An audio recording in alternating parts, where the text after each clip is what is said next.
I didn't know how I was gonna live with that. I wept when I returned this woman's citizenship papers to her.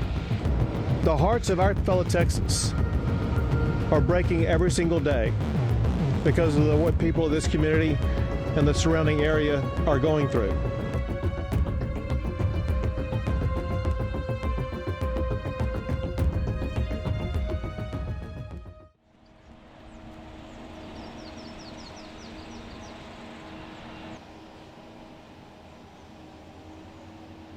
Macedonia Olvera hurriedly left Oklahoma for Hunt, Texas, after learning that his father, Jose Olvera, perished in the devastating flash flood on Independence Day, July 4. Speaking with Reuters reporters at the mud-covered ranch where his father once lived and worked, Macedonia shared the heartbreaking moments of his family. Olvera said the floodwaters rose so quickly that his father, who worked and lived at the ranch, could not escape in time.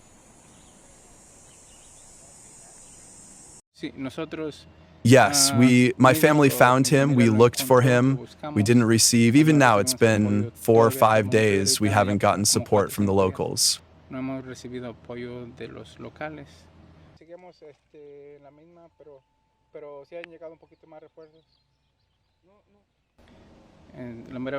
Truly, I don't know exactly how it happened, but the water rose to the top of the mountain so quickly that it didn't give time to do anything.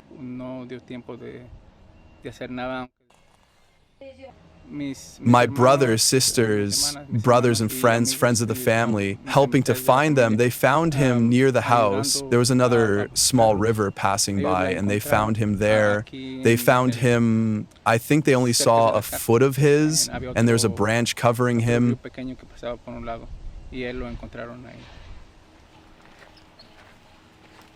His stepmother remains missing and the search continues. The family only has a vague notion of what happened based on a witness's account.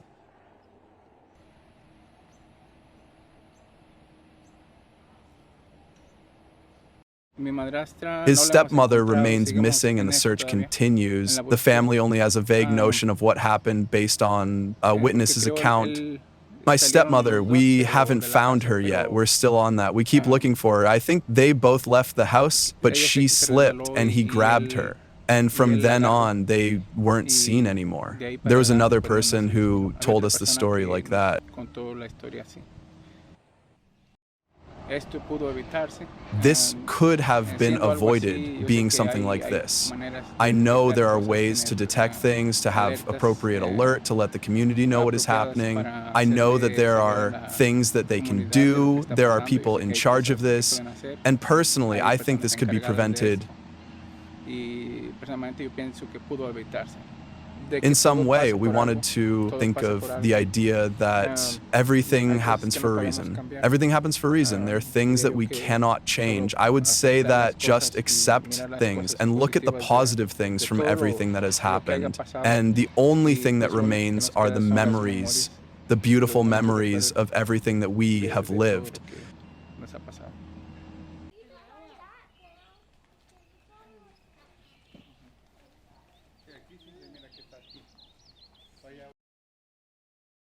In Kerr County, the hardest hit among the 20 affected counties, all 33 RVs in the RV park were swept away by the flood while families were celebrating Independence Day on June 4.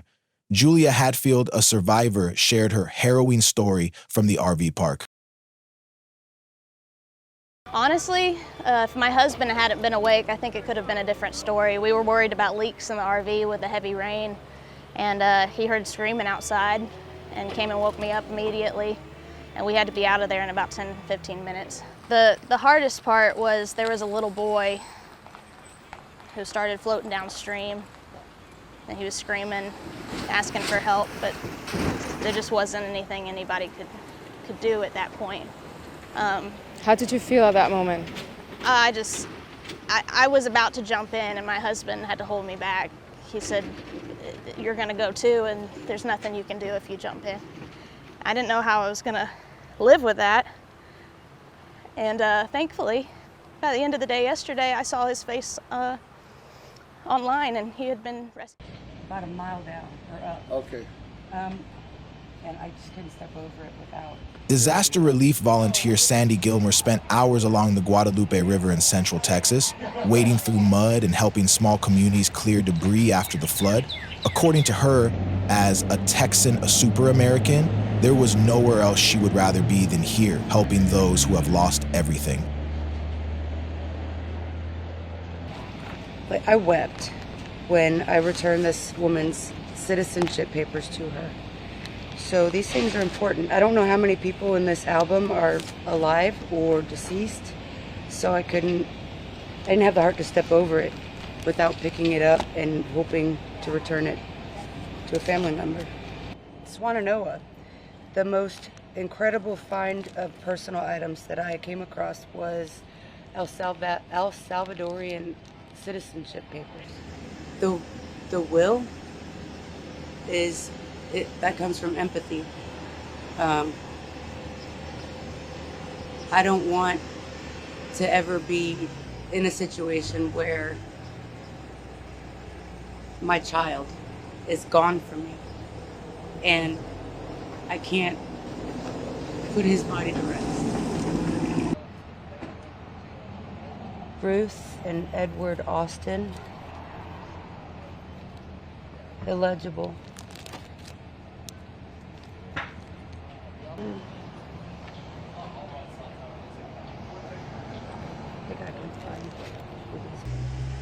There is so much love and good that comes from disaster, from adversity, when our pride is checked and we are humble and we are open to be helped. That's the good stuff. In the name of Jesus Christ, may the Lord bless you and keep you. May his face shine upon you and be gracious to you. May the Lord lift up his countenance upon you and bring to you sweet of that home. I pray that they hear, know, see, and feel the glory of the Lord. And in every hard step that you take through this journey,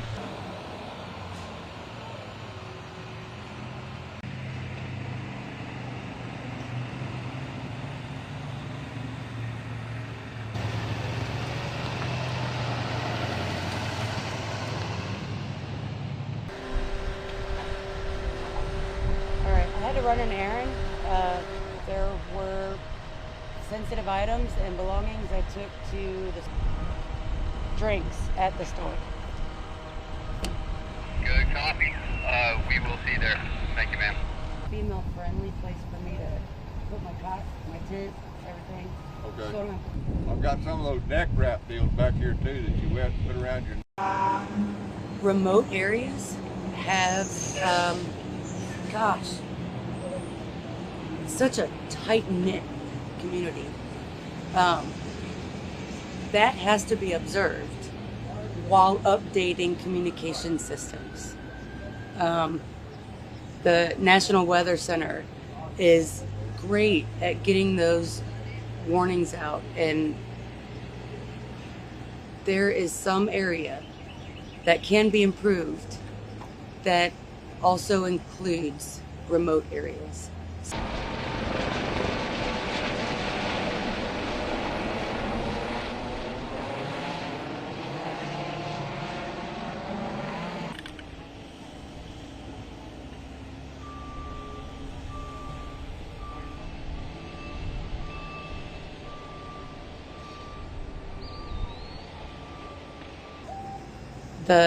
The warning wasn't soon enough for many. So I think that warning system, somehow it is possible. If we can separate atoms, we can warn people to get to safety. We just have to care enough to put it together and process it and make it a thing. On July 9, local time, Texas state authorities warned that the death toll from the flash flood in Texas last weekend may continue to rise, as more than 170 people remain missing and hopes of finding survivors are fading, according to AFP.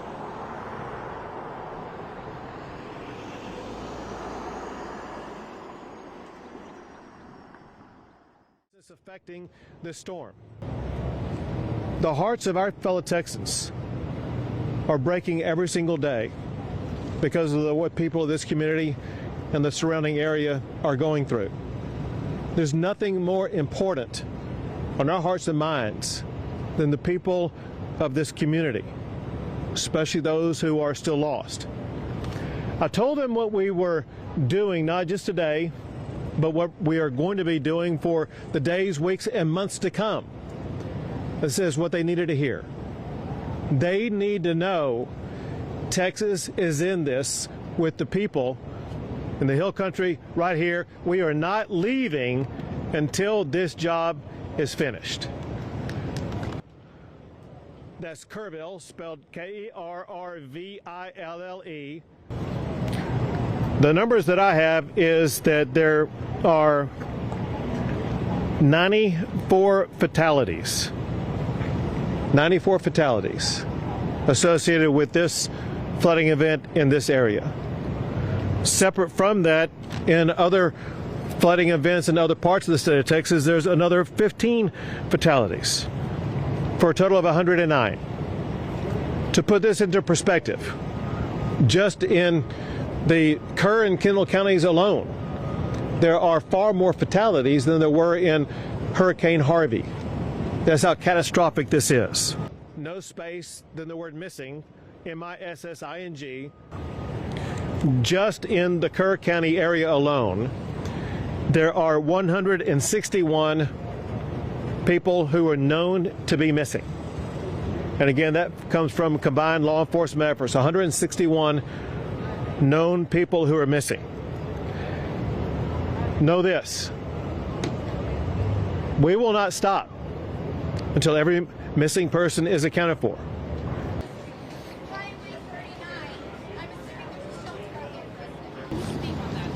So obviously the local officials who were on the ground at the time would know the most about that. But let's talk about it in this way. That's going to be one of the issues that we begin to address in less than 2 weeks in the state legislature. We're going to address every aspect of this storm to make sure that we're going to have in place the systems that are needed to prevent deadly flooding events like this in the future. Thank you all. Thanks, everyone.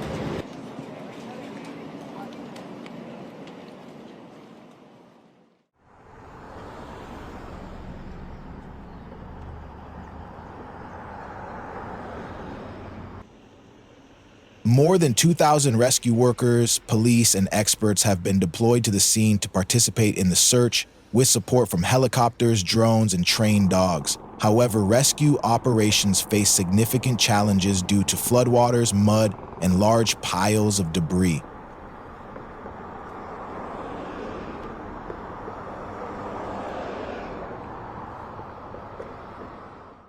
With every emergency, you know what, we're going to have to, there's going to be an after action. Please, y'all, listen to those words, after action, okay? Those questions are going to be answered. I believe those questions need to be answered to the family of the missed loved ones, to the public, you know, to the people that put me in this office. Those need to be, and I want that answer, and we're going to get that answer. And I know that's going to be asked over and over. Please understand that. You know, we're not running, we're not going to hide from everything. That's going to be checked into at a later time. I wish I could tell you that time. I don't know that time. I'm going to give you a few ideas and updates on what's going on in the field, where he's been and what he's been seeing. I mean, I ask you, I've been in this business 36 years. I don't know if any of y'all, how many of y'all have gave notifications, death notifications. I've done them. What is worse, a death notification or telling somebody I don't know where your loved one was? That's my priority, okay? Now, please understand that. Or go to the next story. We will still be here. We live here. The recent numbers reported break my heart. And they break the heart of everyone up here. Everyone who's been working since July the 4th. I want you to know I think it's important for the public to know. I think it's important for the families to know.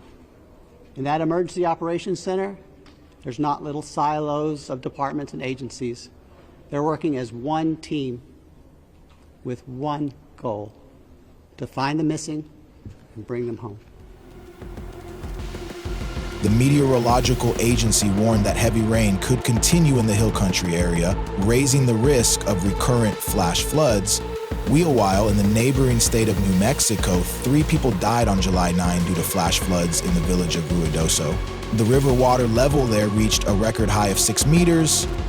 What happened in Texas is not only a consequence of nature, but also a reminder of preparedness, warnings, and responsibility. As the flood waters recede, the losses remain, but from this, compassion, unity, and the spirit of overcoming adversity are once again ignited in the community.